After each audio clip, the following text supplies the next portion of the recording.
Olá, tudo bem com você?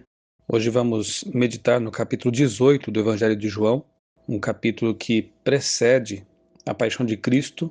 Estamos aqui acompanhando os últimos momentos de Cristo antes de ser crucificado.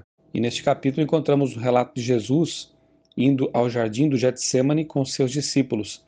É dito no verso 2 que ele estivera ali muitas vezes com seus discípulos, ou seja, Jesus era um líder de relacionamento, um líder relacional e também um líder de oração. Ele costumava ir àquele local para orar a Deus. E agora era um momento muito especial em que ele precisava realmente do poder de Deus para enfrentar tudo que vinha pela frente. No verso 4, é dito que, sabendo, pois, Jesus todas as coisas que sobre ele haviam de vir, Jesus sabia tudo o que aconteceria, todo o seu sofrimento, e mesmo assim não recuou. Mesmo assim ele foi adiante, porque ele sabia que com seu sofrimento e sua morte, ele nos libertaria de nossos pecados e compraria de volta a humanidade, concedendo-nos uma chance de salvação. No verso 6, nós encontramos Jesus respondendo aquela turba, aquelas pessoas que vieram até ele para prendê-lo. Ele diz: "Sou eu". Quando, pois, Jesus lhes disse: "Sou eu", recuaram e caíram por terra. Eles perguntam: onde está Jesus? Quem é Jesus? Quando Jesus diz: "Sou eu", mais uma vez uma manifestação de sua divindade, o grande eu sou. Ali, de alguma forma, a sua divindade irrompeu através da carne humana e aquelas pessoas caíram aturdidas por terra diante da glória, diante da majestade do Filho de Deus. Eles se levantam e depois continuam aí na sua missão de prender Jesus. Verso 10, Pedro precisava aprender a confiar nos métodos de Jesus. Pedro toma a espada e nós conhecemos a história. Ele atinge um daqueles homens, aqui João dá o nome dele, Malco. Pedro ainda não tinha entendido que Deus estava com eles e que Jesus tinha seus métodos. Nós temos que confiar também nos métodos de Jesus, mesmo que nem sempre entendamos os seus motivos e a sua forma de agir.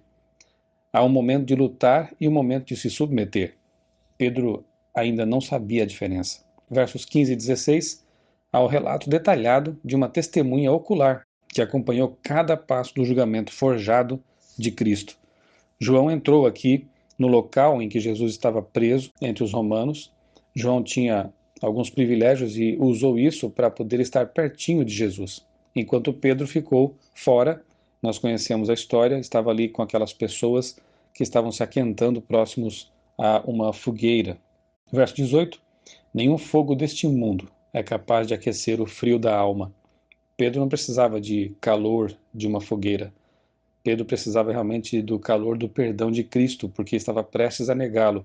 E graças a Deus, como nós já vimos no outro evangelho, o olhar perdoador de Jesus aqueceu o coração de Pedro e não permitiu que ele entrasse em desespero total, tendo depois restaurado a vida de Pedro e também seu ministério.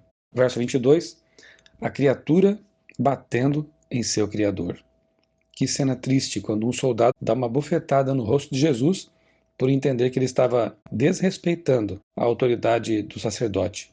Que triste ver um soldado, um ser humano, batendo no seu Criador, sem saber em quem estava batendo, por considerar que ele estava blasfemando ou desrespeitando o sacerdote. A criatura batendo em seu Criador. Versos 28 e 29 estavam entregando Jesus à morte e ainda queriam se manter puros para a Páscoa. Veja que paradoxo, que absurdo e que hipocrisia. Aqueles líderes judaicos não quiseram entrar no prédio romano, porque assim estariam se contaminando e impedidos de celebrar a Páscoa, ao passo que estava entregando o Cordeiro Pascal, o Cordeiro de Deus que tira o pecado do mundo, para ser morto pelos romanos. Quantas pessoas vivem na hipocrisia hoje também, de cumprir regras, normas, enquanto negligenciam a coisa mais importante, que é justamente Jesus Cristo. Deus nos livre dessa hipocrisia religiosa cega, que não percebe realmente as coisas mais importantes do cristianismo, enquanto tentam guardar aquilo que é periférico, aquilo que talvez nem tenha tanto sentido assim. Pureza é um assunto do coração, não meramente atos exteriores e formalismos religiosos. Verso 34, no que se refere a Jesus, não basta o que outros disseram, temos que conhecê-lo por nós mesmos.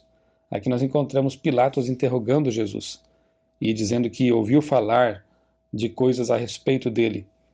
Repito, não basta saber de terceira mão o que outros dizem. Nós temos que conhecer Jesus por nossa própria conta. 36. O reino de Cristo extrapola o próprio universo. E ele diz: o meu reino não é deste mundo. Eu não vim para reinar aqui. O meu reino é universal, na verdade.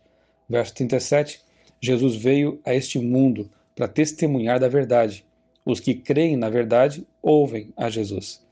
E no verso 38 nós vemos Pilatos fazendo a Jesus a pergunta mais importante de todas: o que é a verdade? Infelizmente, ele não esperou a resposta. Pilatos esteve a um passo de ouvir do Criador do universo: o que é a verdade?